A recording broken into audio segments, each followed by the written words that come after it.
Benvenuti al secondo capitolo dedicato alla parte controversa di un giocatore unico e ripetibile. Detto questo, cominciamo. Cause I don't give a fuck what you say. Yeah, I'ma do shit my way.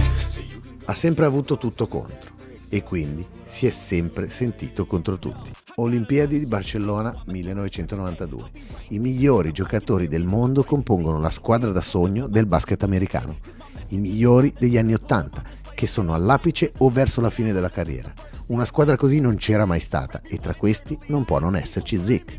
Ma Zick non c'era, perché la realtà è diversa e ha radici che crescono da qualche anno. Il primo seme lo ha piantato inconsapevolmente proprio lui, inconsapevole del fatto di avere davanti uno che, oltre ad essere destinato a diventare il più forte, era uno che non dimenticava niente. Per esempio, Indiana, All-Star Game 1985, conosciuto come il Freeze Out Game. Sì, perché qui nasce la storia della rivalità tra Isaiah Thomas e Michael Jordan. MJ è al suo primo All-Star Game, è un rookie, ma è già una stella che ha conquistato con il suo gioco i Chicago Bulls e lo sta facendo in tutta la nazione. Il problema di Isaiah è quello che uno nato a New York e cresciuto in Carolina del Nord abbia conquistato i cuori della sua città, di Chicago. Visto il carattere di Zeke, è plausibile che non lo vedesse di buon occhio per questi motivi. Forse ne ha anche parlato al suo amico Magic e ad altri, ma il complotto per sabotare Jordan sembra qualcosa su cui i media ci hanno ricamato. Ci sono state smentite da parte dei protagonisti, ma d'altro canto i 7 punti di Jordan e il body language di Thomas durante la partita hanno sempre lasciato il dubbio. Fatto sta che questa situazione per uno come Michael Jordan era superabile, ma da non dimenticare. Poi arrivano gli anni delle Jordan Rules, storia che tutti conosciamo, quando i Pistons, sotto gli ordini di Chuck Daly, avevano come obiettivo non far staccare i piedi da terra a Jordan ogni volta che lo affrontavano, con le buone o con le cattive. I primi anni questo metodo funzionò a meraviglia e Michael subiva la situazione, ma le finali di Conference 91 furono diverse. I Bulls, oltre che tecnicamente, surclassarono fisicamente i Pistons. Si erano preparati per questo. Un 4-0 senza scuse e senza scuse fu il gesto che fecero Isaiah e i Bad Boys. Ormai con la partita che non aveva più niente da dire, quei cattivi ragazzi se ne andarono prima del termine senza degnare di uno sguardo i Bulls, come a non riconoscerne i meriti e i valori. Visti i precedenti, fu un gesto che infiammò ulteriormente la rivalità tra i media, ma molto probabilmente anche tra loro due. La voglia di vincere e la rabbia della sconfitta avevano in lui il sopravvento e tutto il resto non importava. Anche fuori dal campo le dichiarazioni non erano per niente politiche. Cresceva l'amore e il rispetto di chi gli stava attorno, calava quello di tutti gli altri. Il loro rapporto negli anni non è cambiato. Jordan quasi ringraziò Isaiah per averlo spronato con la sua rivalità, ma come visto anche in Last Dance, Michael non ha cambiato molto idea su di lui e su quei Pistons. E Isaiah dal canto suo ha risposto per le rime MJ, chiedendo delle scuse. In questo caso c'è poco da fare, il rancore ha la meglio. Tornando al 1992, come raccontato nella puntata precedente, Isaiah aveva perso la possibilità di giocare la sua prima Olimpiade a causa del sabotaggio USA. Il secondo tentativo era a portata di mano, ma come sappiamo, Zeke non c'era. Si è parlato di un ultimatum di Jordan che disse o lui o me, si è parlato di un incontro segreto tra i giocatori per parlare del tema Isaiah Thomas e farlo fuori. La verità è che qualcosa è successo, perché l'uomo votato per anni dai giocatori della NBA come loro rappresentante della Lega non fosse stato scelto per entrare in rosa. In più, il coach di quella squadra era Chuck Daly, il suo coach a Detroit. Fu un grosso dolore interno per Zeke, ma i fatti erano chiari. Larry Bird odiava i Pistons, più di tutti sicuramente Lambeer. Karl Malone detestava direttamente Isaiah, tanto da dimostrargli tutto il suo affetto nell'ultimo incontro stagionale proprio prima di quell'Olimpiade, salvo fare pace 30 anni dopo per tutto, negando anche l'incontro segreto del Dream Team. E poi c'era forse il vero motivo che gli mise tutti contro. Le voci che dicevano che Isaiah Thomas speculava sulla sessualità di Magic Johnson dopo la sua dichiarazione di positività all'HIV e prima di quelle Olimpiadi. Quello fu il momento in cui si ruppe del tutto un rapporto che era diventata vera amicizia e rispetto fino a poco prima, fino alle finals dell'88. Magic era un ragazzo del Michigan come lui e per lui era la persona più vicina che aveva in quell'ambiente. Si consideravano fratelli di sangue. Si salutarono come tali all'inizio di quelle finali, ma in gara 3 l'adrenalina e la competizione che passava in quei due corpi fu molto più forte del cuore.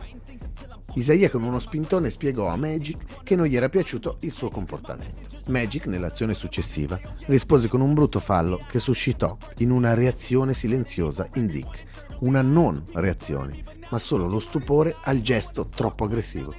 Ci era rimasto male. Quel silenzio andò avanti tra i due come una guerra fredda.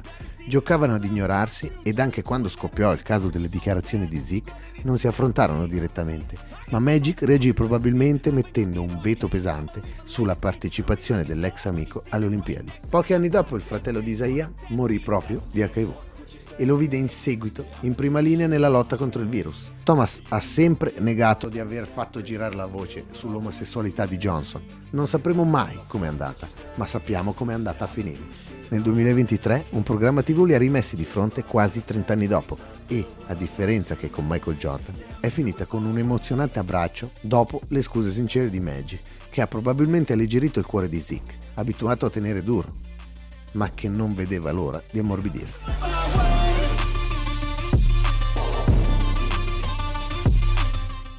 Thomas era un uomo vero, uno di quelli forgiati per conquistare con ogni mezzo e in ogni modo. Dopo la sconfitta con i Lakers alle finals dell'88 uscirono 2 VHS, uno sulla stagione dei vincitori intitolato Showtime e l'altro su quella dei Pistons chiamato Bad Boys. L'NBA ovviamente cavalcò l'onda del successo del video e arrivò anche una linea di abbigliamento. A Los Angeles c'era lo Showtime, a Boston il Celtic Pride e a Detroit piaceva essere considerata la città dei Bad Boys. E la cosa iniziò a piacere anche alla squadra. Quindi, dopo il film su Bad Boys, nacquero i Bad Boys. La sua leadership, come detto, contagiava tutti. E la spinta maggiore era quella di far sentire i suoi uomini contro tutti, in modo da stringersi sempre di più in un gruppo come una famiglia. Era una gang con una gerarchia militare. Ognuno aveva un ruolo. Le ali difensive erano Dennis Rodman, che non ha bisogno di presentazioni, e John Salley, che era tanto grosso quanto aggressivo. Rick Mahorn, The Doc, Adrian Dudley, veterano e stella fermata del panorama NBA. L'estremo difensore era ovviamente Bill Laimbeer, lo sceriffo iracondo e intimidatore che non faceva differenza tra la palla da basket e la faccia dell'avversario.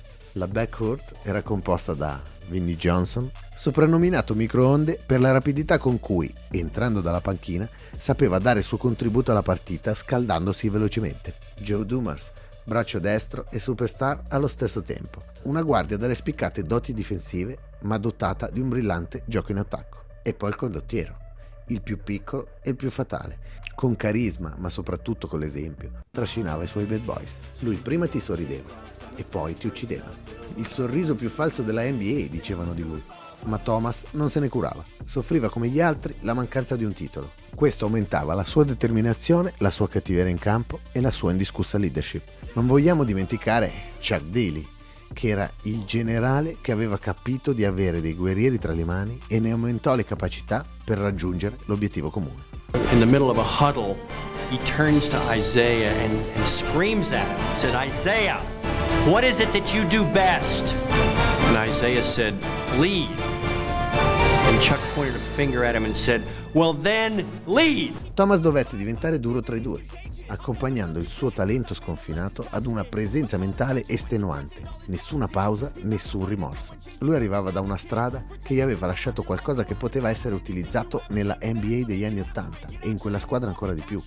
Sempre Barkley disse di loro: solo 2 giocatori di quella squadra potevano davvero fare a botte: Isaiah Thomas e Joe Dumars. Tutti gli altri non sapevano picchiare, ma picchiavano lo stesso e si facevano sentire. Ti entravano prima nella testa e poi nelle ossa. La loro cattiveria, la loro difesa, la loro aggressività, le loro personalissime regole. La prima delle quali diceva che se un avversario cade a terra, mai aiutarlo a rialzarsi. La supremazia diventò ossessione e abbiamo capito che questo sentimento in NBA ha sempre portato risultati. Restarono in cima al mondo per 2 anni di fila e la loro leggenda rimarrà sempre nella parte oscura più luminosa di tutte. Verso Isaiah c'è sempre stato un tipo di odio che ha fatto dimenticare in fretta le sue azioni fuori dal campo. Le borse di studio pagate durante i suoi anni NBA, milioni di investimento nel miglioramento delle aree periferiche di Chicago, campagne contro la criminalità di Detroit e vari premi per il suo impegno filantropico, come l'Humanity of Connection Award per il lavoro all'interno della comunità afroamericana. Questi esempi non servono per addolcire la pillola, ma sono dei fatti e spiegano come un uomo con la maglia blu, con il numero 11 dietro e la scritta Pistons davanti, può essere ricordato come Babyfaced Assassin, il sorriso più feroce della NBA, ma anche come il piccolo ragazzo di quartiere, semplicemente Zeke.